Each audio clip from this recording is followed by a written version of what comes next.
One of the things I think is important when I design a piece and make a piece is the actual form of the object. I like to think of my work as being sculptural.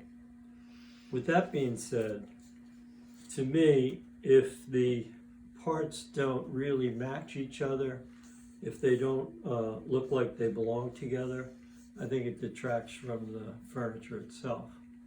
So one way I like to make the form a lot more cohesive is by, wherever I can, I book match materials. The book matching gives me the same color on both sides, and the grain matches, so your eye isn't taken off by a different color or a different pattern in the wood. To achieve that, a lot of times what I do is I cut and book match and open it up, like in this piece, which is a stretcher for a table. So when I'm milling my lumber, if I'm going to do a panel and I want to book match or slip match, I can do that by cutting the pieces consensually and then usually putting these on a substrate and make a nice panel with that. But when it's a sculptural form,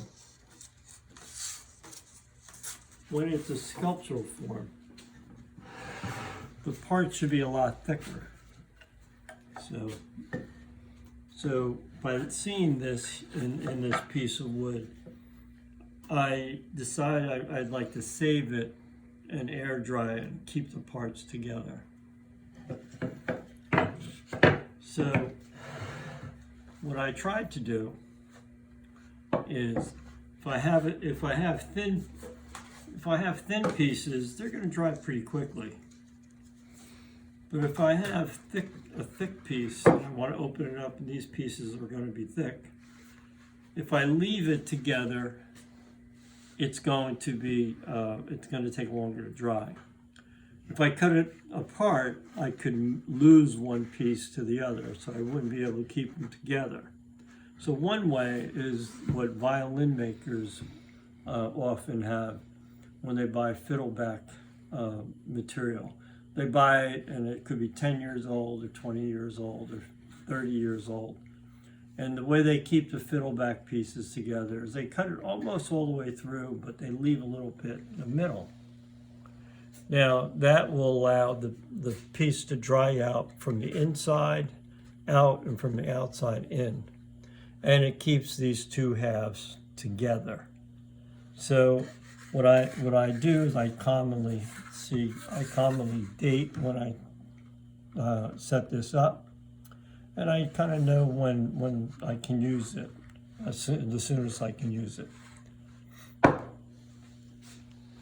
And this has worked out for me, because a lot of my furniture, the designs are symmetric left, right, so that it's worked out pretty well for me. So I'd like to pass off this tip to you guys and gals, that you might want to try this technique.